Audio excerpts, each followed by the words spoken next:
Hey everyone. The presentation is titled The Last Inch Gap, The Last Inch Problem, and it's titled that way because it discusses the gap that is left unattended by a lot of the traditional and observability tools that we see a lot of developers and mobile app teams use for their mobile apps, okay? And so my name is Kareem. I'm a solutions engineer at Lucid.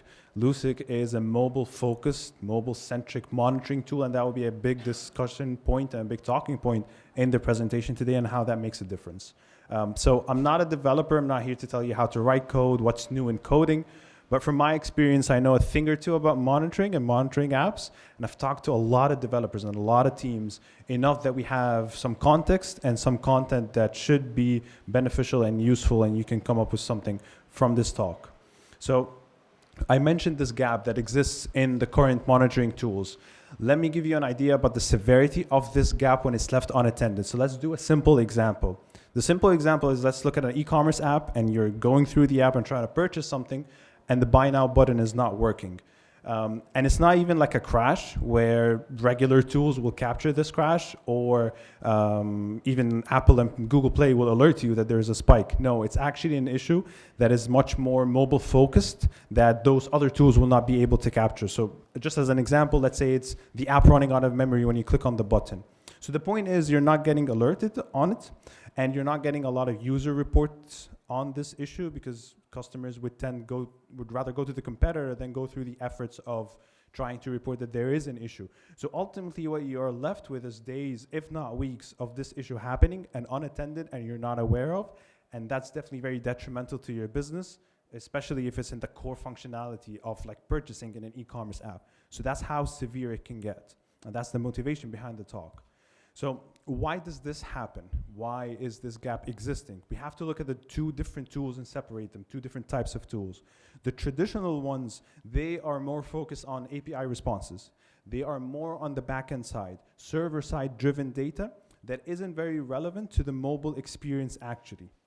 Also, we see a lot of our customers, they use a lot of funneling and analytics, which is great, but it tells you when there is an issue. It doesn't tell you why the issue happens, and you're left troubleshooting on your own with not a lot of context. Also, crash reporting and their stack traces. Stack traces are incredible until they're not, until you're left, again, blind guessing how to reproduce the issue or the crash, and the stack traces is not enough in helping you with this.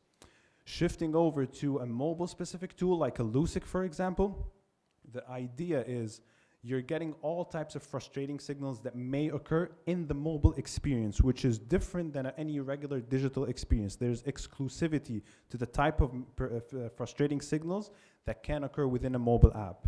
And that's what Lucid provides. Also, what it also provides is pre-crash timeline or pre-issue timeline, meaning the sequence of events prior to the crash happening or the issue happening is represented with the report, giving you the possibility to reconstruct the session and reproduce the issue almost instantly as soon as you get the report. You're not doing any guessing work. And also, since this is mobile specific, this tool is able to give you the context that is relevant to a mobile developer looking at a mobile issue. So device state context, app stage context, things related to, is this focused just on a device or on a particular screen or on a particular release? So things that an app developer would be looking for. So essentially their terminology that is helpful for them. All right, so a couple of statistics to kind of give you some motivation behind the talk, I guess. Two of which that stand out, at least to me, is the first one, 71% of uninstalls are caused by issues that go undetected. So let me give you an example about this. The e-commerce example that we were talking about, the buy now button is not working. And let's say, for example, I go to the App Store and I see that there is an app update. So I assume the fix is there and I update, but the fix is, the issue still persists. And then maybe I leave the app and I come back to it in 2 or 3 days and the issue is still there. What this tells me, it gives me the vibe that the app providers don't really care about the app. So why should I reciprocate care and reciprocate loyalty to the brand? While in actuality, the developers, they actually really care about the app and they put a lot of effort. It's just that they're put at a disadvantage of relying on a monitoring tool that is not telling them that those issues are happening. And it's causing them to have 18 to 26 days on average of detection lag. So very detrimental to the impact on the business and the brand as well. So 4 concrete examples to kind of give you a taste or an idea of things that go missing by traditional tools and how impactful that is to the business. I'm not saying that those 4 examples are always missed by those tools. It's just that if one or more of those things are missing, you need to question the type of tool that you're using to help you monitor your app. The first one is rage taps. It is so frustrating, or it hints at incredible frustration and leads to a lot of uninstalls. So if your tool is not detecting this, you need to question that tool. The second example is dead end flows. A monitoring tool that doesn't tell you that one of your flows within the app is broken or there's an issue with it, then this tool is not really relevant for you to use, especially if the flow is in the core functionality of the app, like we saw with the buy now button or checkout with the e-commerce example. And let me give you a real life example. One of our customers, when they came to us back then, they're a money transferring app. And for you to use their app to transfer money, you need to be either logged in or you need to sign up. For 3 weeks, they had an issue with the sign up page where people weren't able to sign up, and they weren't alerted about it due to their lacking of the monitoring tool that they had at that time. So for 3 weeks, they didn't know anything about the issue. And so imagine for 3 weeks, the amount of lost transactions that would have happened to the people that were able to sign up. And also, again, the brand reputation. And that's a real life example. And as soon as this happened, they knew that they needed to change the monitoring tool that they're using. And then they came to us. And I'm not saying that you need to come to us necessarily. I'm just saying you need to put a lot of effort and thoughtfulness into the tool that you're picking to mimic the standards that you're setting for your app. And speaking of standard, example 3 and 4, I think paint a clear picture about the standard. The customer expectations and the customer expectations for how the app is operating is so high. And when I say customers, I mean consumers of apps. So that's you, that's me, that's all of us. We use apps on a daily basis. And whether you know it or not, or whether you're aware of this or not, but our expectations for how the app should be operating is so high. We need it to be super fast. We need it to be very snappy. We need it to be very smooth. And those statistics feed into that. Like one example is a 2-second delay during a transaction. It drives abandonments up to 87%. And the other example, almost half of your users are less likely to purchase if a critical flow loads slowly. So the key point here is we're talking about a 2-second delay. That's nothing, 2 seconds.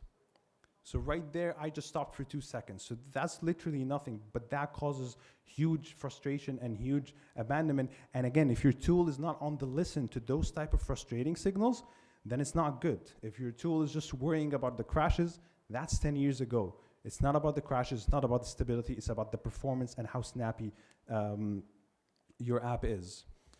So the main point here is that customer expectations is expanding and it's evolving, and so the way that you're writing code to give a high standard of an app, but so should the monitoring tools. And unfortunately, a lot of the monitoring tools are not evolving to this standard, leaving this particular gap that we're talking about. So we talked about the evolution of the choice of the monitoring tool. From our experiences, talking to a lot of developers, we see the choice going into 5 different categories or 5 different evolutions. And it's based on their choice. And when I say one choice of a monitoring tool is bad, I'm not pointing fingers at developers or product people, because in actuality, if the decision was up to them, they will choose the best possible and most competent monitoring tool that exists. Unfortunately, the decision falls on executives and higher-ups that aren't really into the app sphere, so they do not know the criteria that they need to select a tool on. So for example, what they would do is they will find a crash reporting tool that is free and think they are being smart. Well, in actuality, they just put their app team into the blind category, and they are experiencing days, if not weeks, of detection lag, because all you're worried about is crashes. And we just saw from the previous slide, it's not about the crashes anymore. It's about the performance. And a crash reporting tool will not tell you anything about the performance, putting you in that blind category. And then they evolve to become more reactive, meaning they're still relying on crash reporting, but then they're collecting some performance telemetry, maybe from their backend tool. So it's mimicking some of the performance or frustrating signals that happen on mobile, but not everything. So they're still stuck at days of detection lag, especially for the mobile specific issues. And then they finally evolve and become observable, meaning full client-side telemetry. Any single frustrating signal that may occur, they are being alerted on it. So hence, they cut down the detection lag to hours, if not even less. Now, the point is, this stage is not as good as it gets. It's good, but it's not great, because this is you being passive. This is a tool that solves the first side of the coin, let's say, of cutting down the detection lag to its minimal possible limit. But then there's another type of lag, because when you detect an issue, you need to solve the issue. But as you would know, solving the issue you don't immediately start with the fix. You have to look at the issue, look at the reports, troubleshoot, try to reproduce, and then start with the fix. So an intelligent monitoring tool is able to bridge this gap and give you the insights that you need in terms of like how high of a priority is this issue. Read through all the reports and give you insights and give you suggestions, cutting down the resolution lag to its bare minimum, which is just fix, detect, and then go into the fix, because you have all the context that you need from your monitoring tool. So realistically, this is as good as it gets, but then there's a final stage, which is the agentic stage. And this is a bit futuristic, and I'll tell you why. The agentic stage is, imagine you're fully observable. So you have all the data that you need, and then you're intelligent above that, so you have all the context that you need. So that's good quality data. If you feed this into an infrastructure of AI agents like we do at Lucid, the output is going to be very, very good quality. It's going to be very good to the point that futuristically, you will have something we call a self-healing app. You will have developers that do not worry about monitoring or fixing the app. They just worry about the features, because the agent is doing all the work. It's detecting, and on top of detecting, it's triaging, and then it has access to your code base, so it can resolve as well and push a PR, and then it can also release, giving you this full closed loop.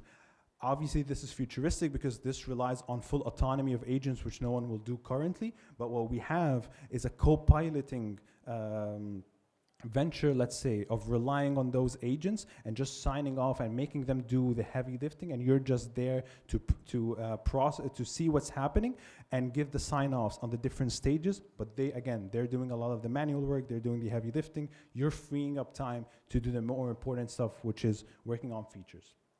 All right. So in this next slide, just looking at the time, so we do have time. Let me ask you a question. Out of those different categories of choices of monitoring tools, where do you think the majority of app teams are at in their selection? Are they fully agentic? Are they fully observable? Are they blind? Where do you think the majority are at nowadays? That is true. Why do you think that? What's your thought process on that? Yes. Yeah. All right. Let me echo what you just said in the mic. So the point that you mentioned is that most people are blind because they're just relying, I guess, the easy way out of like using their backend tool, and the backend tool is not worried about the mobile specific issues, and hence it's putting them at a disadvantage of not worrying about those frustrating signals. That is what you said, right? I'm just repeating. Okay. And that is an excellent assessment, and that's the whole kind of point of the presentation, really. And it is true, 84% of mobile teams are in the blind category, just crash reporting, and they're not worried about the performance metrics. And again, it's not their fault. It's just they went into the company, they saw that this is the monitoring tool available, they didn't have a say in it, and they cannot change it.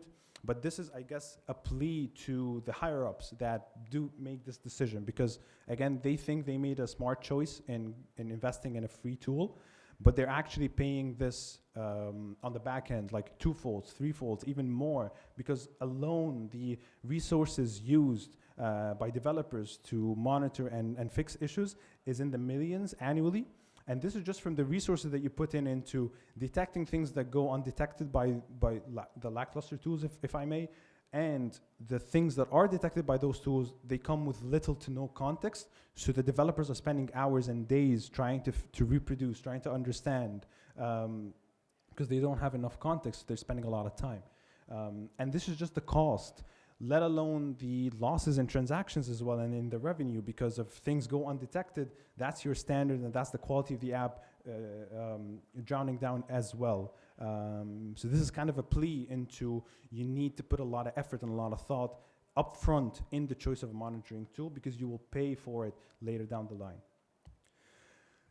let me leave you with this. This is the final slide. Let me leave you with this. And the idea here is that to kind of paint the picture and set the stage on, again, the motivation in the selection of a tool and how important that is. 60% of e-commerce revenue comes from mobile.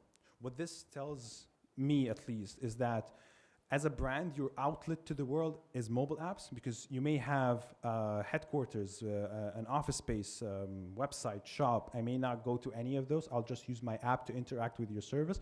So that's my only impression of you, at least initially, which then explains 74% of consumers are more loyal to brands with a seamless app experience. And here's the kick. It says seamless app experience. It doesn't say an app experience that does not crash, because this is not where the standard is at for the expectations of consumers. So that tells you that you need to put a lot of effort into your app, of course, and into your monitoring tool that makes sure the seamless is correct and is constant. So let me leave you with this final statement. One thing that you can take away from this entire presentation.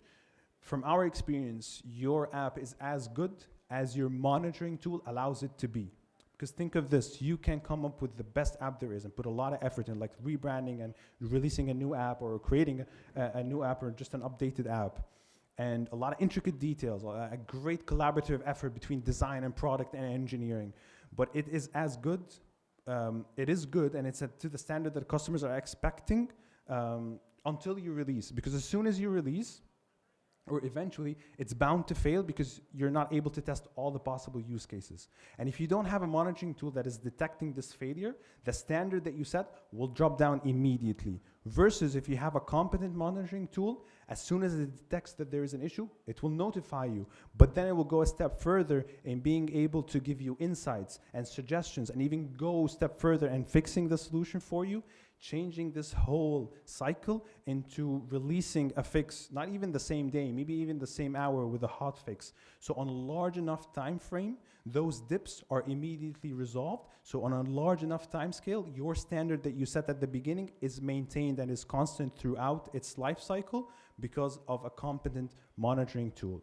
So that's the whole point, and that's the presentation. Thank you for your time, and I appreciate your time. If you have any questions, please let me know as well.